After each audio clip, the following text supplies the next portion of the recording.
నమస్తే, welcome to great Andhra. మనతో పాటు ఉన్నారు సీనియర్ పొలిటికల్ అనలిస్ట్ జిఆర్ మహర్షి గారు. నమస్తే సార్. నమస్తే అమ్మా. సార్, వైఎస్ జగన్ గారు 4 రోజుల పర్యటన చేశారు. అలాగే పనిలో పని ఇంతకుముందు ధర్నాలాగే ఇప్పుడు విద్యుత్ ఛార్జీలకి పెంపు మీద కూడా ధర్నా చేపట్టారు. బాగానే వేల సంఖ్యలో అందరూ పాల్గొనడము సక్సెస్ అయినట్లుగానే కనిపిస్తుంది. కాకపోతే విద్యార్థులది ఫీజు రియంబర్స్మెంట్ది మాత్రం బహుశా వాయిదానో లేకపోతే క్యాన్సిల్లో చేసుకునే పరిస్థితులు ఉన్నాయి. సార్, మొత్తానికైతే ఈ 4 రోజుల పర్యటన సక్సెస్ అయినట్లే కదా? మనం ఇంత ముందు నుంచే మాట్లాడుకున్నాం చాలాసార్లు.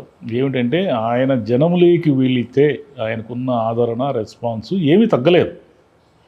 ఆయన ఓడిపోవచ్చు కాక ఓటమి అనేది వేరే కారణాలు ఉన్నాయి. కానీ ఆయన జనములో వచ్చాడు అంటేనే మీకు పులివెందులనే కాదు, పులివెందులు అంటే ఆయన సొంత ఊరు కడప జిల్లా కాబట్టి అక్కడ జనం వస్తారు అని ఎవరైనా అనొచ్చు. ఆయన ఏ ఊరు వెళ్ళినా అట్లే వస్తారు. మనం చూసాం కదా, ఆయన మధ్యలో పరామర్శలకు కానీ ఏవైనా వెళ్ళినప్పుడు విపరీతంగా జనం వస్తారు.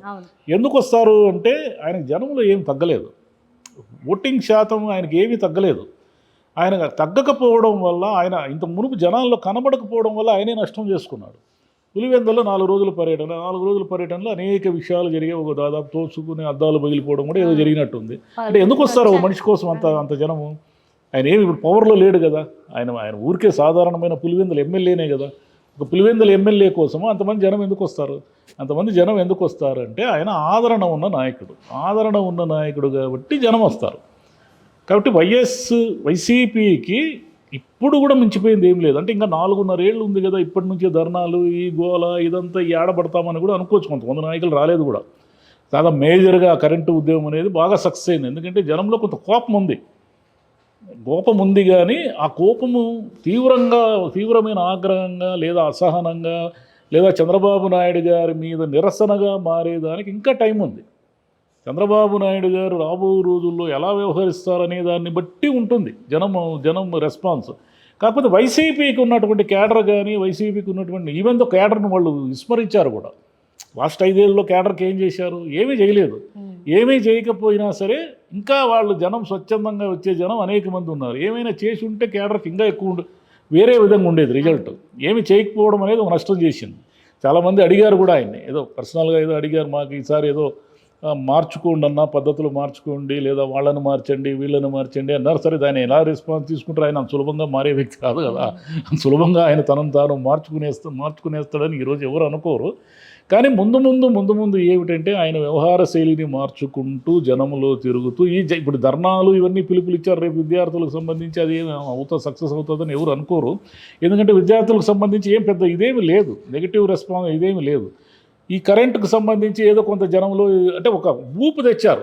ప్రతిపక్షం అయ్యా చచ్చిపోలేదు ప్రతిపక్షము, మీరు 11 సీట్లు తెచ్చేసినంత మాత్రాన మేము ప్రతిపక్షంగా ఏం చెతకిలబడి లేవు, మేము ఉన్నాము, మా పార్టీ ఉంది, మా పార్టీ ఇంతే బలంగా ఉంది, నియోజకవర్గాల్లో ఇంతే ఇదిగా ఉంది అని చెప్పడానికి మొన్నటి జరిగిన ధర్నా కానీ, ఆయన 4 రోజుల పర్యటన కానీ, వరుసగా ఆయన జనవరి నుంచి చెప్పారు కదా, పార్లమెంట్ నియోజకవర్గాల్లో నేను పర్యటిస్తాను, అక్కడే మకాం వేస్తాను, అక్కడే సమస్యలు అనేటివి ఎప్పుడూ ఉంటాయి. సమస్యలు అనేటివి ఏమిటంటే ఇప్పుడు అప్పులు చేస్తున్నారు. మనం కూడా ఇప్పుడు జగన్ అన్ని కార్పొరేషన్ల నుంచి అప్పులు తెచ్చేస్తున్నాడు అని వీళ్ళంతా ప్రచారం చేశారు కదా. జగన్ ఎక్కడ దొరికితే అక్కడ అప్పు తెచ్చాడు, మీరు కూడా ఎక్కడ దొరికితే అక్కడ అప్పు తెస్తున్నారు కదా. ఇప్పుడు మొన్న NMDC నుంచి ఏదో 5,000 కోట్లు సేకరించారు. సేకరణ ఏమి లేదు, అప్పేది. 5,000 కోట్లు తీసుకున్న అదే జగన్ తీసుకొని ఉంటే పెద్ద పెద్ద అక్షరాలతో బ్యానర్లు వచ్చేటివి. ఇప్పుడు తీసుకుంది తెలుగుదేశం ప్రభుత్వం కాబట్టి మీరు కావాలంటే గమనించండి, టీడీపీ అనుకూల మీడియాలో చిన్న సింగిల్ కాలం వచ్చింది అది.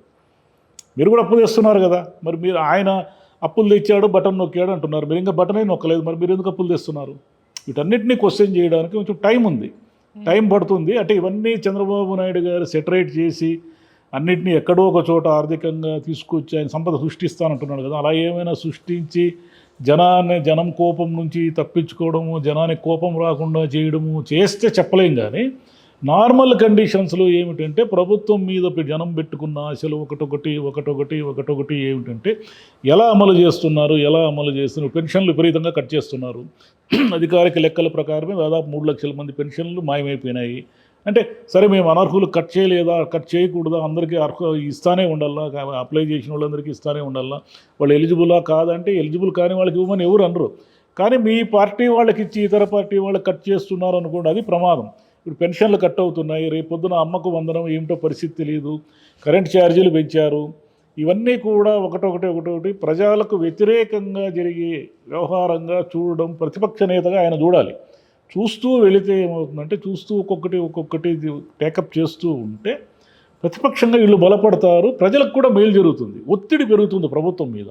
అరే మనం ఇచ్చిన మేనిఫెస్టోలు ఇచ్చిన వాగ్దానాలు కనుక మనం అమలు చేయకపోతే మన మీద ఒత్తిడి పెరిగి మళ్ళీ ఇదంతా జగన్కు అనుకూలంగా మారే ప్రమాదం ఉంది. కాబట్టి మేము ఎలాగైనా అమలు చేయాలి అని తెలుగుదేశం ప్రభుత్వం అనుకుంటే అది ప్రజలకు మంచిదే. ఇప్పుడు జగన్ ఒత్తిడి పెంచాడా, జగన్ నిరసన చేశాడా, ధర్నా చేశాడా అనేది మనకు అనవసరమైన విషయం.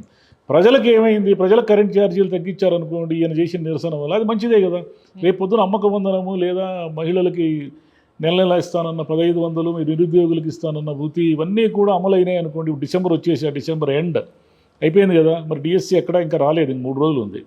వాళ్ళు ఏం చెప్పారు, డిసెంబర్ కల్లా మేము డిఎస్సి వేస్తాము, మెగా డిఎస్సి వేస్తాము అని చెప్పారు కదా. అధికారంలోకి వచ్చిన వెంటనే చెప్పారు కదా. మరి డిసెంబర్ ఇంక 3 రోజులే కదా ఉంది. ఈ 3 రోజుల్లో మరి ప్రకటన వస్తుందా, రాదా?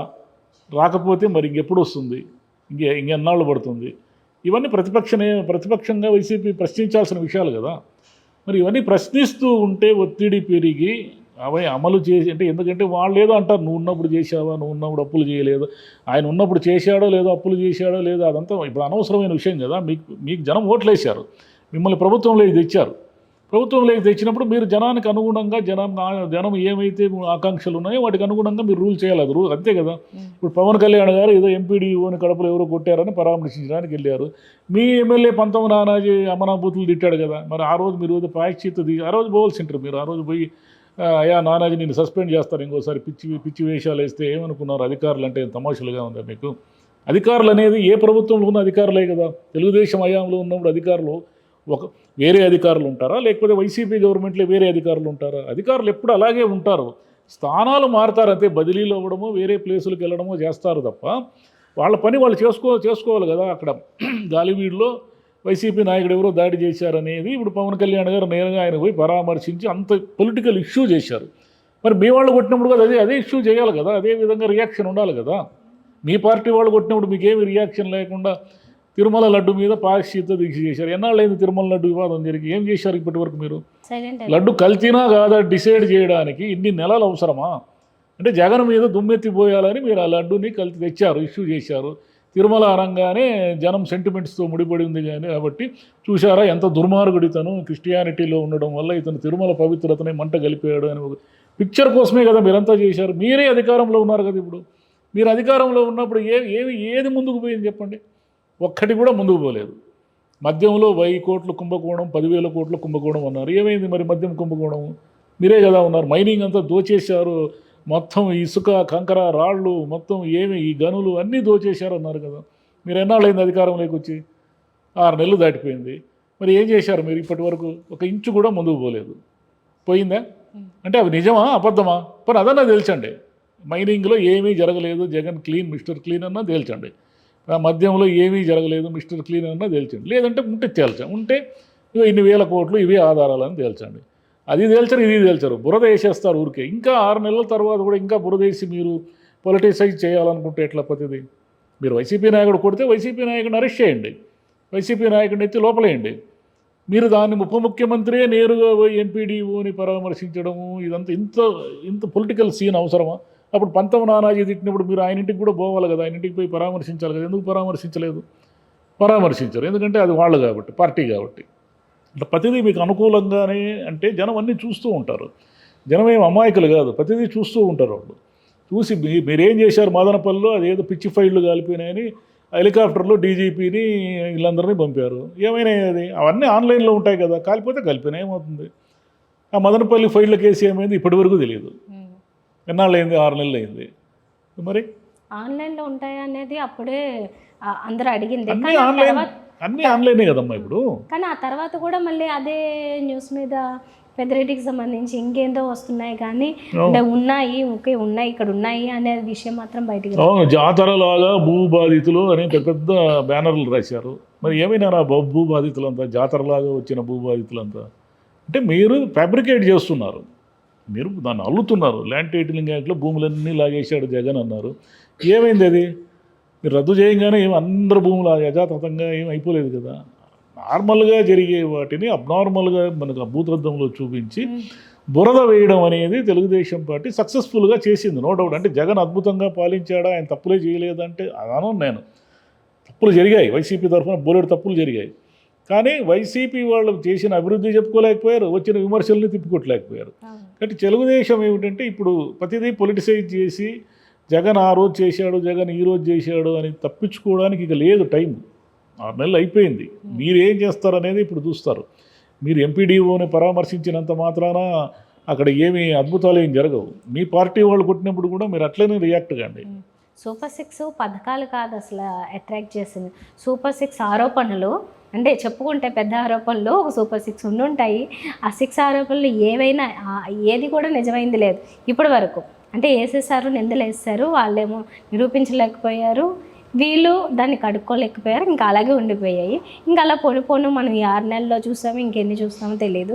ఒక వైసీపీ డిజిటల్ కార్పొరేషన్కి సంబంధించి ఒక ఆరోపణ చేశారు. వాళ్ళ పిల్లలకి జీతాలు కూడా ఆ డిజిటల్ కార్పొరేషన్ నిధుల నుంచి ఇచ్చారు అని చెప్పారు.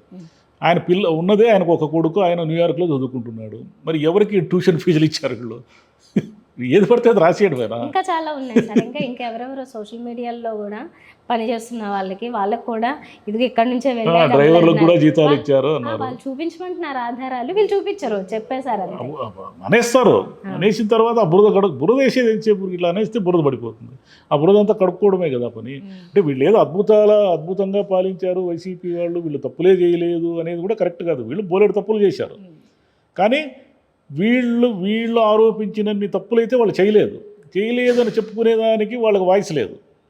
వీళ్ళకు ఉన్నంత వాయిస్ వాళ్ళకి లేదు, అది ప్రాబ్లం వాళ్ళ. సో మొత్తానికైతే పోనీ ఇప్పటికైతే ఈ పర్యటనలు ఇంతవరకు ఓకే. తర్వాత మళ్ళీ ఏం చేస్తారు అంటే నిరసనలు ఇవన్నీ అయితే కొంచెం గ్యాప్ ఇస్తారేమో, మళ్ళీ ఏ అంశాలతో ముందుకు వస్తారని. వైసీపీ ఎప్పుడూ జనంలో ఉంటే, జనానికి సంబంధించిన ఏ చిన్న కష్టం వచ్చినా స్పందిస్తే వైసీపీ ప్రతిపక్షంగా సజీవంగా ఉంటుంది. జనంలో ఉండకుండా పోతే జనం కూడా వైసీపీని దూరం పెడతారు. తెలుగుదేశం తప్పులే చేస్తుంది అనేది కూడా కరెక్ట్ కాదు. తెలుగుదేశం ప్రతిదీ తప్పు చేసేస్తూ ఉంది, చంద్రబాబు ప్రతిదీ తప్పు చేసేస్తున్నాడు, చంద్రబాబు 100 తప్పులు చేస్తాడు, ఇలా ఎక్స్పెక్ట్ చేయడం కూడా కరెక్ట్ కాదు. జనానికి ఏది మేలు జరుగుతుందో దాని వైపు దృష్టి సారించి జనానికి మేలు జరిగే విధంగా ప్రభుత్వంతో పనులు చేయించి ఒత్తిడి చేసే పని ప్రతిపక్షం చేయాలి. ఇది కరెక్ట్గా చేస్తే చాలు. అంటే రాజకీయ భవిష్యత్తు కావాలంటే ఆయన ప్రజల్లో ఉండాలి. భవిష్యత్తు ప్రజలే ఇస్తారు. భవిష్యత్తు మీరు కోరుకుంటే ఈరు జనము. భవిష్యత్తుని మీరు ప్రజలతో ఎలా ఉంటారు, ఎలా పనిచేస్తారు, చంద్రబాబు నాయుడు గారు ఎలా పనిచేస్తారు అనే అనేక అంశాలపైన మీ భవిష్యత్తు ఆధారపడి ఉంటుంది తప్ప మా భవిష్యత్తుని మేము నిర్మించుకుంటామంటే కుదరదు. పాలిటిక్స్లో అన్నీ కలిసి రావాలి.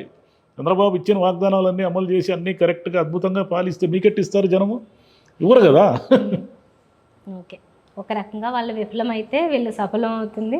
దాంతోపాటుగా వాళ్ళు జనంతో ఎలా ఉంటారనే దాన్ని బట్టి జనం వాళ్ళతో చంద్రబాబు కావాలా వద్దా, మళ్ళీ జగన్ వస్తేనే బాగుంటుంది అనేది జనం డిసైడ్ చేస్తారు. జనం ఆ రకంగా డిసైడ్ చెయ్యాలంటే మీరు చైతన్యవంతంగా నిర్ణయాత్మకమైన పాత్ర పోషిస్తూ మీరు ముందుకు పోవాలి. అంతకుమించి మీకు దారి ఏముంది? ఇంకా వేరే దారి ఏమైనా ఉందా? మీరు మీ పార్టీ కాకుండా ఇంకా ఆల్టర్నేటివ్ పార్టీ ఏమైనా ఉందా ఆంధ్రప్రదేశ్లో? టీడీపీకి లేదు కదా, ఇంకో పార్టీనే లేదు మీకు. మీరు ఒక్క పార్టీనే ఉంది ఆల్టర్నేటివ్. మీరు ఎంత యాక్టివ్గా ఉంటే జనానికి అంత మంచిది. రైట్, చూద్దాం సార్ మరి ప్రణాళికలు ముందు ఏ విధంగా వేస్తారనేది. Thank you. Thank you.